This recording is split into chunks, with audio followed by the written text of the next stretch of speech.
Selamat pagi kekasih Tuhan. Berjumpa kembali dengan saya Wahyu Widiawati dalam program Bincang Pagi edisi 20 Mei 2020. Apa kabar kekasih Tuhan pagi hari ini? 20 Mei ini bertepatan dengan Hari Kebangkitan Nasional ya. Bener gak sih? Dr. Antono pagi hari ini siap berbagi dengan Anda. 20 Mei ya? Iya, saya ingat saya 20 Mei itu Kebangkitan Nasional. Dulu saya SD diajarin gitu kayaknya. Tapi kok gak kedengaran gaungnya ya hari ini. Semua terfokus pada pandemi itu mungkin ya. Jadi lupa hari ini hari apa begitu. Upacara nggak ada. Gak boleh. Apa kabar Dokter Antono? Baik. Khusus hari ini memang pakai maskernya double 2 lagi dokter ya? Ya, saya pribadi menganggap bahwa kalau saya berada di zona merah, maka semua orang saya anggap ODP. ODP ya, orang dalam pengawasan. Oke. Jadi ini tadi pagi-pagi dokter Antono datang, beliau bilang, aduh, kenapa dokter? Sedih karena ternyata banyak rekan-rekan beliau yang harus gugur di medan pertempuran ya dokter ya. Ini tertawanya tertawa prihatin atau gimana gitu ya dokter ya? Sudah nggak tahu lagi ya. Prihatin ya. Jelas. Ada contoh nyata soalnya. Siapa dokter? Kemarin itu saya pulang dari stasiun itu naik taksi online ya. Drivernya tidak bermasker. Kemudian saya ingatkan gitu, Pak, maskernya ada nggak? Ada Pak. Kok nggak dipakai? Sesak napas Pak kalau saya pakai. Ini kan egois namanya. Ya saya sih pakai masker, tapi itu menunjukkan bahwa dia tidak peduli dengan orang lain. Dia memikirkan dirinya sendiri. Padahal masih muda ya, kalau orang tua gitu ya mungkin tidak apa-apa. Itu satu contoh lah. Kemudian saya pulang dari Mojokerto, naik stasiun, depan stasiun ada Superindo. Wah, penuh sesak. Sampai saya foto. Iya, belanja lebaran ya, belanja lebaran. Jadi sudah tidak ada namanya physical distancing. Jadi ya memang susah, tapi ya itulah yang terjadi ya. Yang terjadi. Kadang-kadang memang saya lihat pemerintah ini juga bingung. Menurut saya bingung, mereka kebingungan. Makanya sekarang Garuda mulai terbang, yang lain mulai dikendorkan. Saya rasa kemungkinan besar pemerintah juga sudah kehilangan daya untuk pertama mengatasi tabiat masyarakat yang sudah terbiasa dengan budayanya seperti itu. Kemudian juga saya rasa dana cadangan pemerintah juga makin habis. Kalau kita baca di Google, sudah menjual surat hutang 33 triliun atau berapa juga tidak nututi kan. Hutang BPJS banyak. Dan itu bukan hanya di Indonesia kan. Amerika juga mengeluarkan berhutang berapa ribu triliun rupiah saja kita tidak tahu. Jadi memang sulit. Ini kondisi yang semua negara sedang menghadapinya ya. Tidak mudah memang ya. Karena sedang mencari formula yang pas. Semua negara, bahkan negara adik kuasa pun mengalami hal itu ya. Baik, kekasih Tuhan, itu sekilas kondisi tentang pandemi yang terjadi di Indonesia dan dunia ya. Saya berdoa berharap kekasih Tuhan tetap melakukan protokol kesehatan dimanapun Anda berada. Ini saya nggak pakai masker, dokter Antono nggak masalah, saya nggak pakai. Suara apa-apa. Saya nggak keluar nanti dokter.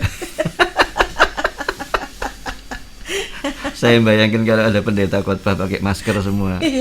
Jemaatnya juga pakai masker. Ngomong apa gitu nggak denger. Atau pendetanya pakai baju hazmat gitu ya. Aduh. Dokter Antono ini seminggu berapa kali ke rumah sakit dokter? Kemarin kita sempat ini ya, rumah sakit sedikit membatasi diri. Cuman, terakhir kita ketemu bulan lalu Dokter Antono juga bilang begitu ya. Iya, tapi ini semua dibatasi. Tapi kemarin karena kita lihat efek dari pembatasan itu adalah karyawan. Jadi rumah sakit turun drastis ininya, bornya, bed occupation rate-nya hingga menjadi 15%, itu banyak sekali. Sedangkan rumah sakit untuk sehat itu kan bornya minimal 60%. Jadi karyawan ada yang dirumahkan, ada yang dapat istilahnya anak-anak itu PSBB, jadi pembatasan dinas. Jadi biasanya dia masuk rutin setiap hari, sekarang sebulan hanya masuk 2 minggu gitu ya, dengan resiko gajinya dikurangi. Nah, kemudian akhirnya itu berpengaruh terhadap rumah sakit juga ternyata ya. Ya, ini yang orang awam tidak begitu menyadari, karena orang awam dianggap kan banyak COVID. Kemudian rumah sakit rujukan penuh. Kemarin keponakan saya yang dinas di Sutomo, dia bilang kita sudah tidak bisa nampung sampai pasien COVID itu memenuhi selasarnya rumah sakit UGD, IGD ya. Jadi mending nggak usah ke rumah sakit dulu ya. Ya memang sekarang itu yang menjadi problem, kakak saya juga dinas di Dr. Sutomo, dia bilang tolong jangan sampai Anda sakit kena COVID. Masalahnya bukan sakitnya, Anda tidak akan dapat rumah sakit. Penuh ya. Karena semua penuh. Tetapi rumah sakit swasta yang non COVID, walaupun dia juga menangani COVID juga ya sebagai pintu pertama, karena ada pembatasan dari pemerintah bahwa hanya kasus-kasus untuk physical distancingnya itu, pemerintah mengambil keputusan hanya kasus emergency dan urgent yang boleh dilayani. Yang masih bisa ditahan sakitnya di rumah, harap bertahan di rumah. Akibatnya kan pasien menjadi berkurang. Kemudian pasien juga diberitahu awas nanti berkerumun bahaya dan sebagainya. Mereka juga dengan sendirinya takut. Ya. Akibatnya kunjungan ke rumah sakit menurun. Baik dari rawat jalan, rawat inap, semua menurun. Tapi ini kemarin kelihatannya banyak pasien mulai tidak tahan ya. Jadi dia tetap ke rumah sakit. Jadi saya tadinya hanya kerja seminggu 2 kali. Sekarang 5 kali lagi. 5 kali lagi. Sebenarnya banyak yang sakit lainnya ya, cuman memang ya itu tadi takut. Lama-lama rasa takut itu hilang loh dokter, nekat loh. Gimana rasanya? Bukan hilang saja ya. Apa dokter? Orang itu punya daya adaptasi. Betul. Lama-lama terbiasa. Ya wis lah gitu. Ya sudahlah, pasrah, apalagi orang Indonesia kan. Terima ing pandem. Cuman ini ya kalau terima ing tandem kemudian membahayakan orang lain ini ya repot gitu ya. Kita boleh berserah, tetapi berserah itu ditaruh di belakang setelah ada usaha. Jangan nggak ada usaha terus berserah, itu namanya nggak berserah, menyerah itu namanya. Menyerah kalah ya. Oke, kita nggak akan bicara tentang berita-berita yang kita dengar hari ini. Sudah banyak kita lihat di media sosial, di televisi dan lain sebagainya. Pagi hari ini Dr. Antono akan membahas tentang spesialisasi beliau ya, seorang urolog ya, spesialis urolog. Kami akan berbincang tentang infeksi saluran kencing. Dokter, kalau infeksi saluran kencing itu bisa ditahan nggak usah ke dokter gitu? Kan ini semua sakit nggak boleh cepat-cepat ke rumah sakit nih. Kalau infeksi saluran kencing ini bisa nggak ditahan? Semua penyakit ya, bukan hanya infeksi saluran kencing. Ada yang bisa ditahan, ada yang tidak bisa ditahan. Nah ini dia, ini termasuk yang mana ini? Jadi tergantung ininya, level berat ringannya. Jadi sama lah ya, COVID kan juga begitu. Betul. Ya. Ada OTG, ada ODP, ada PDP. Jadi itu kan semua gradasi berat ringannya.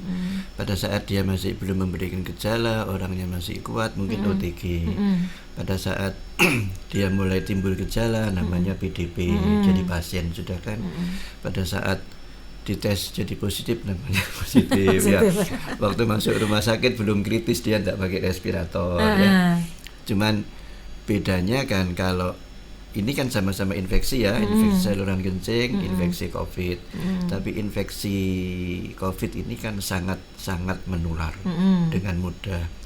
Infeksi saluran kencing, walaupun infeksi itu kan definisi Indonesianya penyakit menular. Infeksi itu menular ya? Menular. kan dia terinfeksi. Mendapat penularan. Ya. Tapi infeksi saluran kencing, walaupun dia menular, kecil sekali kemungkinan dari orang ke orang. Oke, menular tapi kecil kemungkinannya, kecuali ada kontak fisik ya. Dan infeksi saluran kencing itu kan suatu definisi secara umum, garis besar, bahwa terdapat infeksi di dalam saluran kencing. Nah, saluran kencing itu apa saja? Mulai dari ginjal, saluran ureter yang menghubungkan ginjal dan kantong kemih atau buli-buli, infeksi di dalam kantong kemih, infeksi di dalam prostatnya, infeksi di dalam uretranya. Satu contoh seperti uretritis, infeksi saluran kencing pada uretra. Uretritis itu kan ada macam-macam. Ya. Bisa lihat ke kamera, dokter. Ada uretritis. Supaya kekasih Tuhan bisa melihat wajahnya dokter Antono. Ada uretritis karena hubungan seksual, itu juga infeksi juga. Itu menular, gonoru menular dengan ininya. Tapi infeksi glomerulonefritis pada ginjal jarang kita lihat itu menular.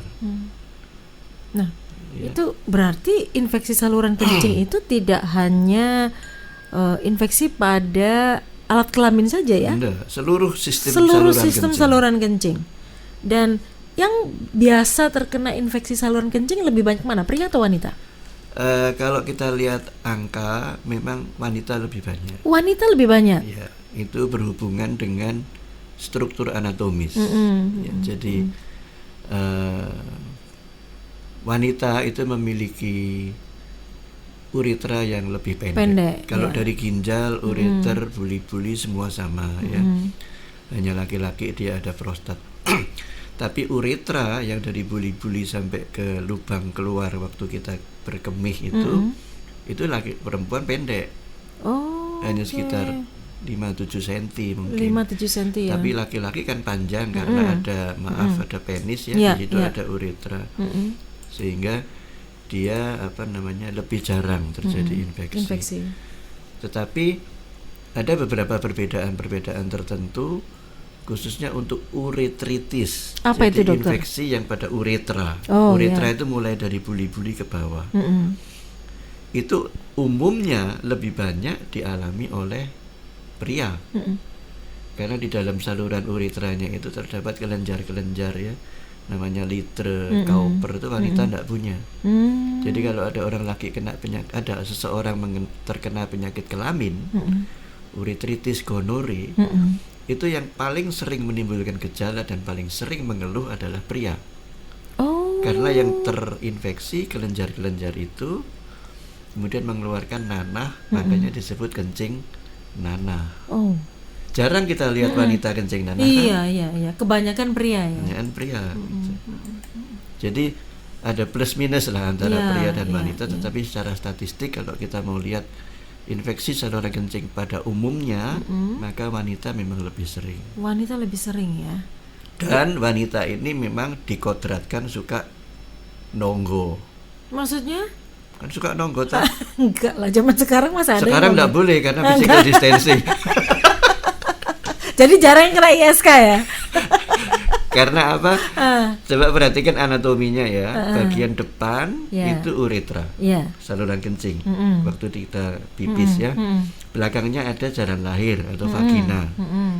Di belakang lagi itu ada dubur atau anus. Itu jaraknya berdekatan sekali, nggak sampai 2 cm mungkin. Kan? Tapi kalau laki-laki uretranya terletak jauh dari dubur. Dan tidak ada vagina kan di sini laki-laki. Kecuali kalau Lucinta Luna saya tidak tahu. Dilarang menyebut nama ya. Merek nggak boleh ya. Merek nggak boleh. Nah, makanya kalau ada infeksi saluran kencing pada wanita, kita hampir selalu kita harus melihat atau kalau perlu kita tanyakan keputihan atau tidak misalnya. Salah satu tandanya ya, tanda. Bukan salah satu faktor resiko.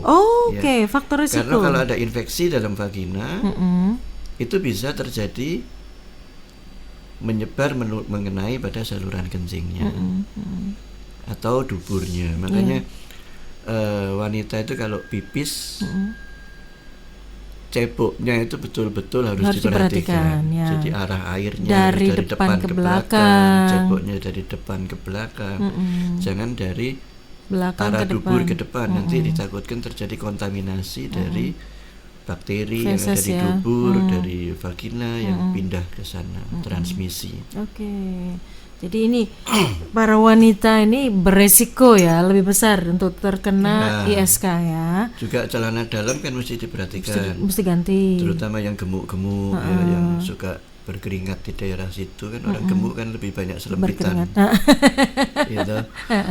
Jadi itu bisa menjadi transmisi. Makanya biasanya kita menganjurkan itu dari katun selalu kering, sering ganti CD-nya. Jangan diganti pakai compact disc, jangan. Nah, itu bahaya. Apalagi dibuat set A, set B gitu. Bahaya. Tidak steril ya. Oke. Dokter, kapan kita tahu bahwa kita ini sedang mengalami infeksi saluran kencing? Orang awam kan kadang-kadang bingung, ini infeksi saluran apakah sama dengan yang namanya anyang-anyangan nih, kalau orang Jawa bilang itu. Jadi semua penyakit seperti tadi saya bilang itu ada yang OTG. Ya. Saluran OTG, kencing orang juga tanpa gejala. Ada. Oh ya. Makanya infeksi saluran kencing ada yang disebut juga dalam bahasa Inggris asymptomatic urinary tract infection. Jadi infeksi saluran kencing yang tidak bergejala. Ada. Ya. Tetapi kalau dia mulai menunjukkan gejala namanya simptomatik. Nah, yang simptomatik tergantung infeksinya terletak di mana. Kalau kita biasanya membagi dua ya, infeksi saluran kencing bagian atas dan infeksi saluran kencing bagian bawah. Apa itu bagian atas? Bagian atas itu kita biasanya kalau infeksi itu terletak di ginjal ureter. Bagian bawah kalau dia terkena pada kantong kemih dan uretra. Prostat ada, kalau ada prostatitis, infeksi pada prostat, mungkin itu kita masukin juga bagian bawah pada pria, ya, karena wanita tidak punya uretra. Tidak punya prostat, sorry. Nah, kalau dia yang paling banyak memang dikeluhkan oleh pasien itu yang infeksi saluran kencing bagian bawah. ISKB. Bukan PSBB loh ya. Jauh ya. ISKB. B-nya sama S-nya sama. Tapi ini ISKB, infeksi saluran kencing bawah ya. Nah, kalau dia terkena itu yang paling sering dikeluhkan ya, terutama pada uretra ataupun pada kantong kemih itu paling banyak dan paling sering wanita ya. Biasanya dia ya itu tadi ada anyang-anyangan. Anyang-anyangan itu apa ya? Biasanya dia mengeluh, saya kalau kencing rasanya tidak tuntas ya. Habis kencing rasanya masih ingin lagi. Dan tapi keluarnya sedikit keluarnya begitu ya. Sedikit. Kadang-kadang disertai nyeri ya. Kadang disertai bau. Ya, gitu ya. Bisa. Tapi kalau sudah bau bukan anyang-anyangan. Oh, itu gejala tambahan ya. Oke. Kemudian kalau dia makin parah, kadang-kadang disertai kencing darah. Bisa. Ngeri ya dokter ya? Iya. Kok bisa? Itu darah dari mana dokter? Jadi infeksi kalau kita lihat salah satu tanda infeksi di mana-mana. Iya. Kita lihat kita lihat dengan kasat mata ya, dengan mata sendiri. Kalau kita punya infeksi bisul aja sudah ya, selalu kemerahan. Betul. Kemudian satu saat dia bisa pecah. Ya. Nah, kalau infeksinya terjadi di dalam kantong kemih, dalam dinding kantong kencing, itu juga terjadi kemerahan di dalam, namanya hiperemi. Akibat terjadi vaskularisasi atau darah di sana menjadi makin banyak, meradang kan di situ. Nah, itu yang dikeluhkan akhirnya nyeri. Kalau kita kena bisul kan ya nyut-nyut. Iya. Cuman ini nyut-nyutnya di dalam. Nah, satu saat dalam kondisi yang hiperemi di kantong kencing itu dia menjadi lebih fragile, lebih rapuh. Kadang-kadang dia pecah, terjadi perdarahan. Itu yang menimbulkan darah keluar ya. Ya. Oke.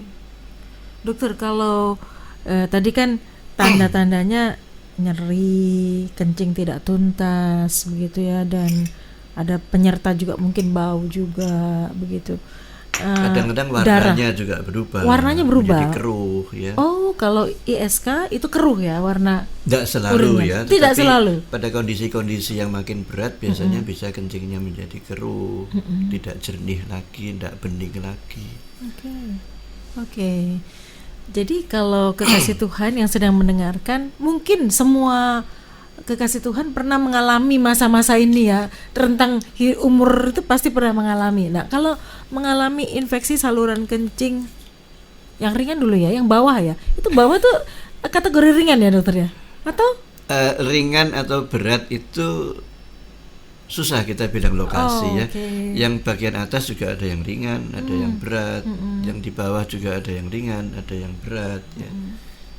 Waduh, berarti memang tidak bisa diatasi sendiri ya. Untuk mencegah, kita kan lebih mencegah daripada mengobati. Tadi dokter sempat singgung celana dalam harus diganti sering, apalagi yang gemuk begitu ya. Ada cara lain juga dokter. Kan kita lebih baik mencegah ya kekasih Tuhan ya daripada mengobati. Biasanya ada tips ya yang seorang ahli urologi atau dokter apapun memberitahu kepada pasien supaya tidak terjadi infeksi saluran kemih, terutama bagian bawah, atau kalau dia pernah mengalami jangan sampai berulang. Ya. Nomor 1 adalah mengenali diri. Mengenali diri. Artinya begini, ada kondisi-kondisi tertentu di mana seseorang itu menjadi lebih mudah terkena infeksi. Satu contoh. Dia obesitas atau tidak. Ya, kalau dia obes, tentu dia resikonya makin tinggi. Kedua, dia punya kencing manis atau tidak. Ya, ada penyakit tertentu yang membuat menjadi mudah terinfeksi. Beresiko ya, beresiko tinggi ya. Ketiga, orang itu mobilitas dirinya bagaimana? Kalau dia cenderung sering berbaring, misalnya ada orang yang terkena stroke, atau mungkin dia tidak stroke, ada pasien yang dia memang tidak bisa bergerak karena misalnya kelemahan tubuh, ada patah tulang di pinggul sehingga dia tidak bisa bergerak, berbaring, atau dia orang tua yang sebetulnya tidak stroke, tidak apa-apa, tetapi dia sudah merasa capek, dia tidur aja lebih banyak. Orang-orang yang banyak imobilisasi seperti ini, tidak bergerak, itu resikonya juga makin tinggi. Ya. Padahal justru tidak bergerak, justru resiko untuk ISK lebih besar ya. Kenapa bisa dokter? Stasis urinnya mengendap di situ. Makanya kalau kita lihat ya, ada orang-orang yang kena stroke, orang-orang tua yang berbaring lama, cenderung akan terjadi infeksi saluran kencing. Selain masalah lain ada dekubitus dan sebagainya. Ya. Kemudian usia juga. Usia berpengaruh. Ya, pada orang tua itu resikonya lebih tinggi. Kenapa tadi? Itu mengenali diri. Ya. Mengendap juga tadi atau bagaimana? Terutama pada wanita kalau dia sudah menopause ke atas, itu terjadi kondisi hormonal yang berbeda. Ya. Lebih mudah terjadi infeksi. Ya. Jadi kenali diri kita. Kemudian kedua, ini khususnya untuk wanita, membiasakan diri cukup minum, hidrasi yang cukup. Berapa banyak? Nah ini kalau yang sedang puasa, memang anjuran secara umum adalah 8 gelas sehari ya. Jadi biasanya kita menghitungnya pakai gelas yang besar, yang ukuran 250 cc. Itu 2 pada waktu sahur, 2 waktu buka, dan 4 diantaranya. Jadi habis buka, sebelum dia tidur dia minum 4 gelas. Jadi 4 tambah 2 tambah 2, 8 kali 250, 2 liter. Tapi saya melihat kadang-kadang wanita tuh nggak ditahan kalau minum, takut pipis katanya. Biasanya begitu. Itu salahnya di situ. Itulah makanya. Ya. Saya biasanya nganjurkan minimal 8, paling baik 10 kalau puasa. Jadi dapat 2.500 lah. 2.500 ya. Oke. Jadi hidrasi harus cukup. Supaya kalau kita itu minumnya cukup, maka jumlah cairan tubuhnya cukup, kencing akan menjadi lebih encer, sehingga akumulasi bakteri dalam urin itu menjadi lebih sedikit karena terjadi pengenceran. Kedua, jangan sering menahan kencing. Ya. Ketiga, ceboknya harus benar. Itu tadi sudah disebut ya. Celana dalam sering diganti. Kemudian kalau dia sudah menikah, mau berhubungan badan dengan suaminya, dianjurkan sebelum berhubungan badan pipis dulu, cebok dulu. Berlaku untuk suami dan istri. Nah, ini suami yang sering dablek ya biasanya ya. Istrinya disuruh cebok, disuruh bersih-bersih, tapi dia tidak mau kan biasanya. Dan setelah selesai juga harus cebok dan kencing lagi. Ini harus diperhatikan ya agar kita ini. Ada sesuatu yang agak lucu tetapi terjadi kadang-kadang adalah banyak wanita supaya dia itu tidak sering mengalami infeksi, dia menggunakan desinfektan. Ya. Bisa betadine, bisa dilarang menyebut merek, dokter. Enggak boleh ya. Enggak boleh. Tapi yang jelas dia enggak pakai Poka itu enggak. Apalagi itu, dokter? Itu yang dikasih sama Bu Risma. Enggak lah. Itu tuh diminum gitu, dokter. Nah, ya mereknya banyak ya. Desinfektan untuk organ intim lah ya, macam-macam jenisnya. Nah, ada sebagian masyarakat yang dia mungkin punya anggapan ini kalau saya kasih dengan konsentrasi yang lebih tinggi, pasti lebih manjur. Lebih manjur kan, bakterinya mati semua gitu ya. Sak COVID mati gitu ya mungkin ya. Tapi itu salah gitu ya. Karena di dalam tubuh kita ada bakteri komensal yang berguna dan bakteri patogen yang tidak yang merugikan. Ya. Kalau kita memberikan makin pekat, ada dua kemungkinan. Bakteri komensalnya ikut terbunuh sehingga kita dirugikan. Dan kedua, terjadi iritasi. Nah, ini yang pernah terjadi. Jadi ini tidak nyebut merek ya. Saya punya pasien ya. Kaya. Cantik. Ya. Dia sering keluar negeri,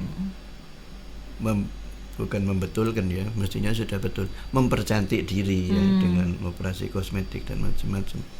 Jadi dia memang mampu. Tetapi anggapan itu ada dalam dirinya. Jadi dia satu saat, ini saya cerita, mudah-mudahan pendengar tidak ada yang meniru dan pernah mengalami, mudah-mudahan tidak. Dia sering ikut gym. Fitness ya. Di tempat fitness ya. Tempat fitness. Tapi kan sekarang sudah ditutup ya, tidak boleh sementara ini. Sama teman-temannya diberitahu. Dan mungkin dia cerita, saya ini sering keputihan, kadang-kadang infeksi. Terus dia diberitahu pakai ini saja bagus, tongkat Madura. Mungkin ada yang tahu ini merek lagi nih, dokter. Tongkat Madura itu kan umum ya, tapi mereknya banyak. Gitu. Saya baru tahu lagi. Nah, dia tidak tahu bahwa tongkat Madura itu sebetulnya mempunyai bahan adstringen. Jadi dia itu menyerap, membuat kering. Saya tidak tahu persis komposisinya apa, tetapi dia mempunyai sifat adstringen, menyerap. Dan itu menimbulkan iritasi yang sangat hebat. Nah, itu dimasukkan memang ke dalam lubang intimnya vagina. Mungkin terlalu lama atau bagaimana, tapi waktu dia tunjukkan ke saya tahu ini tongkat Madura. Tapi dia bilang ini bukan tongkat Madura, ini buatan Amerika, produksi NASA. NASA kan dari Amerika ya. Apollo. Bikin gitu juga ya NASA ya. Saya ketawa aja waktu itu ya. Dan sekarang problemnya apa, saya tanya. Wah, keputihan saya makin parah. Baunya luar biasa. Saya periksa itu seluruh dinding vagina itu mengelupas. Ya, sampai banyak nanah dan karu-karuan. Jadi rupanya dia memasukkan tongkat Madura itu mungkin terlalu lama atau bagaimana, sehingga itu merusak seluruh dinding mukosa dari vagina, kencingnya juga menjadi sakit, infeksi. Dan ternyata memang produksi NASA, saya lihat di kotaknya. NASA gitu. Nanti bisa di Google. NASA made in Solo gitu. No. Ya. Emang NASA ada di Solo ya? Jadi kita lihat bahwa memang rupanya padahal pasti itu nggak murah ya dokter ya? saya rasa tongkat Madura murah. Murah ya? Murah, enggak mahal. Aduh. Jadi kita mesti hati-hati lah ya. Jadi menggunakan sesuatu kita lihat. Apalagi itu masuk ke tubuh ya? Iya. Jadi apa namanya, kalau mau pakai desinfektan merek apapun, gunakanlah sesuai dengan aturan pakai. Jangan dibuat berlebihan. Pasti akan menimbulkan kerugian. Oke. Teman saya, keponakan saya kemarin baru cerita, Listerin, tahu Listerin ya? Yang untuk kumur. Nah, untuk kumur. Itu antiseptik dia kumur. antiseptik kumur. Itu merek lagi dokter. Tadi nyebut merek lagi dokter. Nanti kena tit gitu. Nah, itu apa namanya? Ada satu pasien dia cerita, kebetulan keponakan saya itu dokter gigi. Ini rupanya ada gangguan jiwa pasien ini ya. Jadi dia menggunakan ya obat-obat desinfektan mouthwash mulut gitu ya. Mouthwash itu kan juga tentunya ada gunanya. Tapi dia karena dia selalu merasa bahwa mulut ini selalu berbau. Jadi dia bisa menggunakan itu berkali-kali. Lebih dari 10 kali dalam sehari. Akhirnya apa? Rusak dia punya mukosa mulut. Sehingga timbul pre-cancer.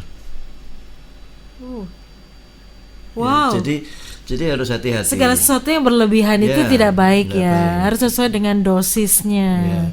Oke, baik. Itu tips sederhana kekasih Tuhan. Silakan. Mungkin Anda mengalami yang namanya infeksi saluran kencing hari-hari ini, dan karena nggak boleh ke rumah sakit kalau masih bisa ditahan, mungkin Anda nahan ini, dengerin sambil nahan ya. Silakan Anda bisa berbagi bersama. Yang penting kami. jangan nahan pipis saja. Nah, nahan pipis nggak boleh ya. Baik. Anda jangan tahan-tahan untuk bergabung ya. Silahkan telepon 0315046000. Saya buka untuk Anda. SMS WA 0813 330 60.000. Kami akan kembali dan menanggapi pertanyaan Anda sesaat lagi.